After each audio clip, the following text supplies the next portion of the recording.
Greetings, listener. Wake the fuck up. Accessibility. Like, people have access to so much now. Information, training styles. Yes. I think the scarier thing within that is that, like, there's really not a filter to disseminate that information.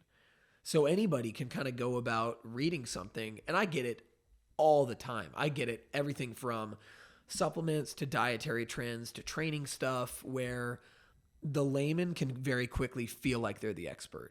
Oh, So and because people are just Yeah. inundated with information. So it's really easy to be like, well, I've read a lot about this thing, not really having any way to vet what you're reading. I've watched 20 TikToks on this stuff. Yeah. Or I've watched 20 TikToks, or no, I was on YouTube for this, or I read a book about this. It's like that's great. Like, I'm not discrediting the information you receive from that, but a lot of times people don't know how to disseminate that. So in their own process of resonating with, like, what is true and what is not true, a lot of people are figuring it out on their own.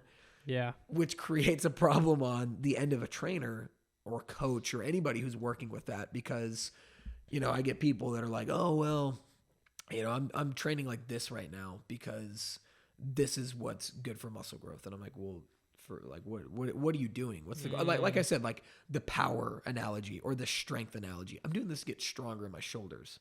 Okay, well, I don't really see where the benefit's coming out of that, And so then and that's where, like, you kind of mentioned it, like, just in one of the talking points of, like, establishing credibility and authority.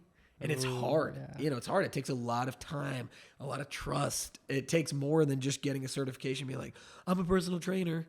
Yeah. Like, yeah, cool. Guess what? There's a dude with no background that has 500,000 followers on TikTok, and people are spamming his feed because he's a fitness guy, or girl or whatever, she's a fitness girl. It's so interesting because social media is like kind of a double-edged sword for this type of thing. Like you're saying, accessibility, it's accessible to everyone now, but at the same time, like you're saying, there's no filter. So you're following this one guy, maybe he's doing fucking all the steroids, right? Yeah. And he really has like a basic workout plan. Yeah.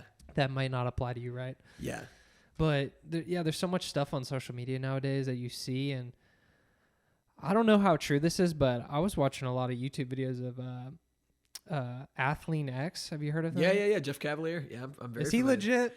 Yeah. I mean, I heard both sides, and I watched a lot of his videos. I'm like, all right, I kind of believe this and stuff, but then there's certain people that people get called out. They're like, all right, don't listen to him. And yeah, I mean, I if I had to put like him in a like good or bad funnel, I would put him in a good funnel. Yeah. I don't think everybody is going to make content that resonates with everybody. That's part of the journey. Point. That's part of the journey that I'm going through right now, is I recognize that, like, creating content is really important, but it's a hard game to play. And so people are going to nitpick everything that you say, especially when you have a platform like he does. But I would say, like, if I had to put him in a good versus bad, definitely good. I think, like, if I had to give you an undisputed bad that I think anybody in this industry would say, and I have no problem saying this, is like V-Shred. Like, oh yeah, that's the guy I was thinking of. Yeah, like very cheesy. For a long time, stole a lot of the content Jeff Cavalier was making, and like redid it in a shitty format, not really delivering on it in like the correct way. There's a lot of other like fitness influencers that like have done videos on this. Wow. Like, I might be wrong, but I think like Greg Doucette did a video talking about it. I love his content. Okay. Greg is like, if people are like, well, who should I listen to?